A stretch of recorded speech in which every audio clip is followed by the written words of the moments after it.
नमस्ते स्टूडेंट, कैसे हैं आप? अच्छे होंगे। घर पे रहो, सुरक्षित रहो और पढ़ाई करते रहो। देखो, हमने पिछले लेक्चर को संज्ञा से पहले हम लोगों ने शब्दों के दो भेद देखे थे। फर्स्ट वन विकारी शब्द, अविकारी शब्द। ओके, उसके बाद विकारी शब्दों के 4 प्रकार देखे थे: संज्ञा, सर्वनाम, विशेषण, क्रिया। अविकारी शब्दों के 4 भेद देखे थे: क्रिया विशेषण अव्यय, समुच्चय बोधक अव्यय, संबंध बोधक अव्यय और विस्मयादि बोधक अव्यय। उसके बाद मैंने आपको बताया था कि शब्दों के 8 जाति होते हैं, जो विकारी और अविकारी शब्दों के प्रकार है: संज्ञा, सर्वनाम, विशेषण, क्रिया, क्रिया विशेषण अव्यय, समुच्चय बोधक अव्यय, संबंध बोधक अव्यय और विस्मयादि बोधक अव्यय। ओके, तो हमने पिछले लेक्चर को संज्ञा के प्रकार देखने के लिए शुरू किया था। जो हमारे विकारी शब्द है, विकारी शब्दों के जो 4 प्रकार है, उसका जो पहला प्रकार है वो संज्ञा। संज्ञा मतलब क्या? किसी व्यक्ति, वस्तु, पशु, पक्षी, वस्तु, स्थान और रिश्ते को दिए हुए नाम को क्या कहते हैं? संज्ञा कहते हैं। बराबर, मैंने ये भी पिछले लेक्चर को आपको बताया था। लेकिन आज हमें देखना क्या है? संज्ञा के भेद। ओके, सो संज्ञा मतलब क्या? किसी व्यक्ति, वस्तु, पशु, पक्षी, स्थान और रिश्ते को दिए हुए नाम को क्या कहते हैं? संज्ञा कहते हैं। बराबर, संज्ञा के 5 प्रकार होते हैं: जातिवाचक संज्ञा, व्यक्तिवाचक संज्ञा, भाववाचक संज्ञा, समूहवाचक संज्ञा और द्रव्यवाचक या पदार्थवाचक संज्ञा। वैसे तो हमारे हिंदी में ये 3 ही महत्वपूर्ण पहले बताए जाते थे, लेकिन इन दोनों का समावेश अंग्रेजी से हिंदी में हुआ था। इसीलिए हमारे संज्ञा के टोटल कितने प्रकार है? 5 प्रकार। तो देखो, संज्ञा मतलब मैंने कहा किसी व्यक्ति, पशु, पक्षी, वस्तु, स्थान और रिश्ते को दिए हुए नाम को क्या कहते हैं? संज्ञा कहते हैं। फॉर एग्जाम्पल, राजीव घूमने गया, राजीव, कौवा, पुस्तक, विद्यालय, उसके बाद गाड़ी, मेज, बराबर, लकड़ी, डस्टर, ये क्या है? हमारे सब संज्ञा है। सो आज हम लोग संज्ञा के भेद देखने वाले हैं और हमारा संज्ञा का पहला भेद है जातिवाचक संज्ञा। देखो, मैंने एग्जाम्पल इसके लिए आपको लिख के दिया है क्योंकि एग्जाम्पल या उदाहरण के सहित हमें परिभाषा एक्सप्लेन करनी है, स्पष्ट करनी है। क्योंकि अगर मैंने आपको परिभाषा बताई उसके बाद एग्जाम्पल बताया तो भी चलेगा, लेकिन अगर एग्जाम्पल थ्रू गए तो वो परिभाषा हमें अच्छी तरह से समझ में आती है।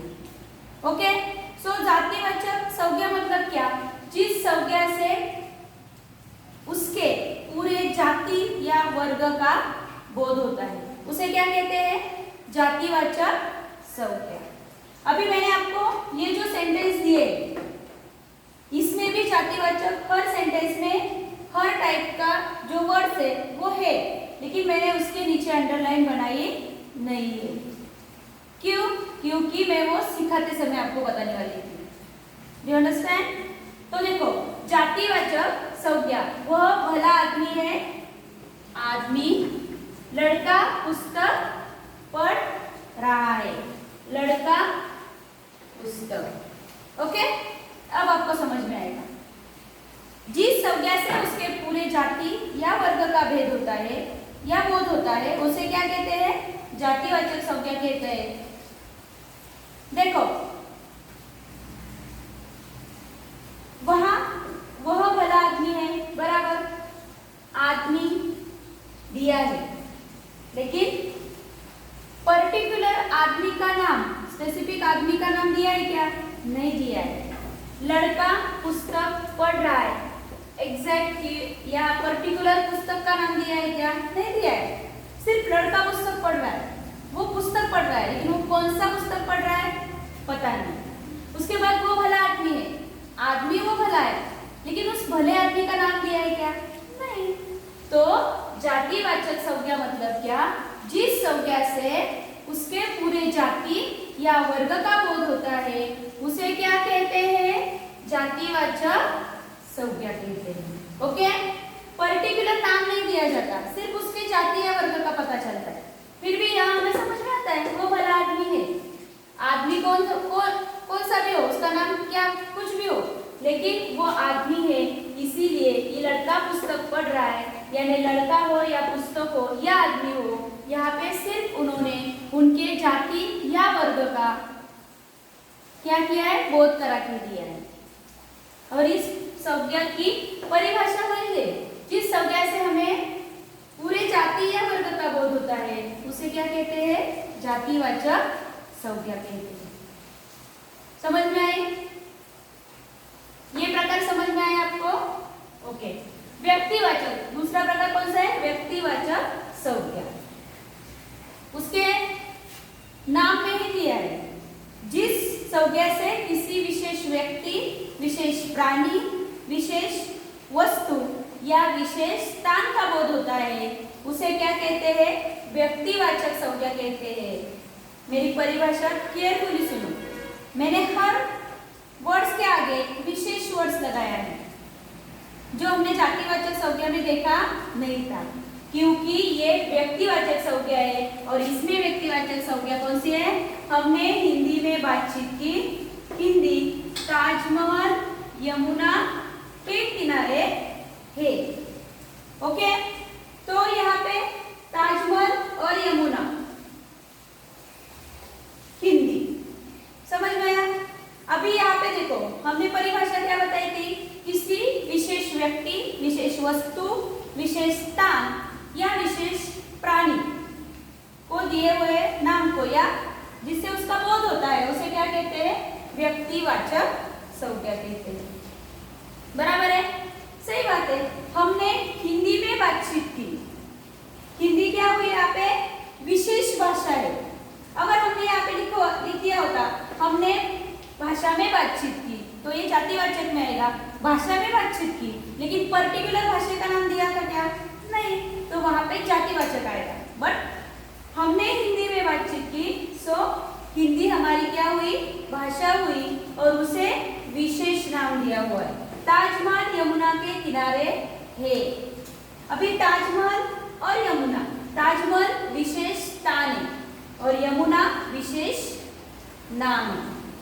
बराबर, मतलब विशेष वस्तु, विशेष प्राणी, विशेष स्थान को दिए हुए शब्दों को या जिससे बोध होता है उसे व्यक्तिवाचक संज्ञा कहते हैं। समझ में आया? ओके।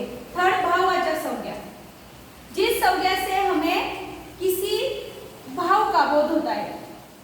मतलब क्या, देखो, गुण, भाव, अवस्था या दशा, जिस संज्ञा से हमें किसी प्राणी या वस्तु के भाव का, उस भाव में गुण आता है, दशा, अवस्था, इसका बोध होता है, उसे क्या कहते हैं, भाववाचक संज्ञा। अभी इसमें देखो, छात्रों में बड़ा उत्साह था, हमें अपने देश से प्रेम है।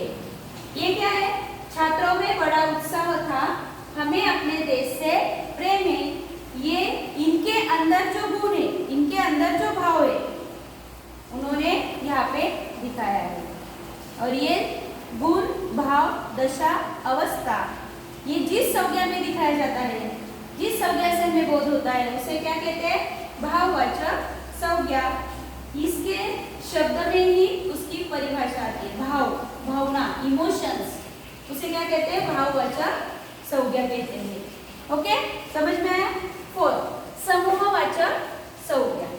समूहवाचक संज्ञा मतलब क्या, जिस संज्ञा से प्राणियों या वस्तुओं के समूह का बोध होता है। यहाँ पे देखो, यह चाबियों का गुच्छा है, भीड़ तितर बितर हो गई है, भीड़। ओके, ये क्या है, समूह है, बराबर है।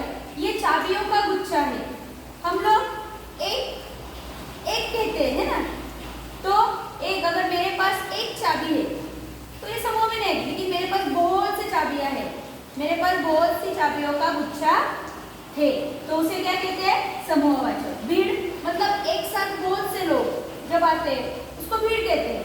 उसके बाद फूलों का गुच्छा है, ये भी कहते हैं ना, गुच्छा, तो ये क्या हुआ, समूहवाचक संज्ञा हुई। ओके, यहाँ तक समझ में आया? ओके, नेक्स्ट वीडियो में हम लोग संज्ञा का जो लास्ट प्रकार रहता है द्रव्यवाचक या पदार्थवाचक संज्ञा, ये हम लोग देखेंगे। ओके, धन्यवाद।